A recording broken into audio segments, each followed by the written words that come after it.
যে দেশে ধর্ষকের বাবা মাকে আদালতে আদালতে ঘুরতে হয়, ধর্ষকের পক্ষে উকিল নিযুক্ত হয়, ধর্ষকের জন্য আবার একটা রায়কে আবার আপিল করা হয়।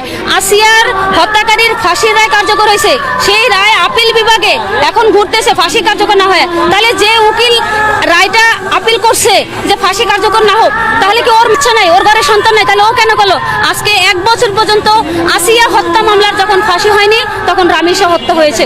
রামিসা হত্যা হত্যা গত 24 ঘন্টার মধ্যে 3টা মেয়ে হত্যা হয়েছে। আজকে সকালে একটা বার্থডে হয়েছে, নিউজ দেখলাম RTVতে। কথা হচ্ছে বাংলাদেশ 92% মুসলিমের দেশ, স্বাধীন দেশ, এদেশের সরকার নির্বাচিত সরকার।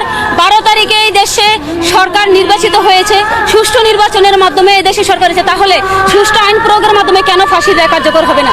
কেন বিএনপির পক্ষ থেকে একটা লোক এখানে আসলো না? কেন স্বরাষ্ট্রমন্ত্রী এখানে এসে রামিসার বাবার মাথায় হাত দিয়ে বলতে পারলো না আপনার জন্য আমরা আছি? কেন আইনমন্ত্রী এসে বলতে পারলো না যে আপনার পক্ষে আমরা এই দেশের আইন সঠিকভাবে দিব? এটা স্বরাষ্ট্রমন্ত্রীর ব্যর্থতা, বিএনপির ব্যর্থতা, তারেক রহমানের ব্যর্থতা, আইনমন্ত্রীর ব্যর্থতা, বাংলাদেশের বিচার ব্যবস্থার ব্যর্থতা। যদি না হতো, বাংলাদেশের যদি সঠিক বিচার ব্যবস্থা থাকতো, এখন তো ঈদের বন্ধ না, রবিবার থেকে কোর্ট বন্ধ, আজকে পর্যন্ত ফাঁসির রায় কার্যকর করার সুযোগ আছে। শনিবার বাংলাদেশের সকল অফিস আদালত খোলা, শনিবার খোলা, রবিবার খোলা, এর মধ্যে ফাঁসির রায় কার্যকর করার কোনো ব্যাপারই না। 24 ঘন্টা সময় লাগে না। যে আসামি এজলাসে দাঁড়ায় জজের সামনে স্বীকার করে যে হ্যাঁ আমি খুন করছি, আমি খুন করছি।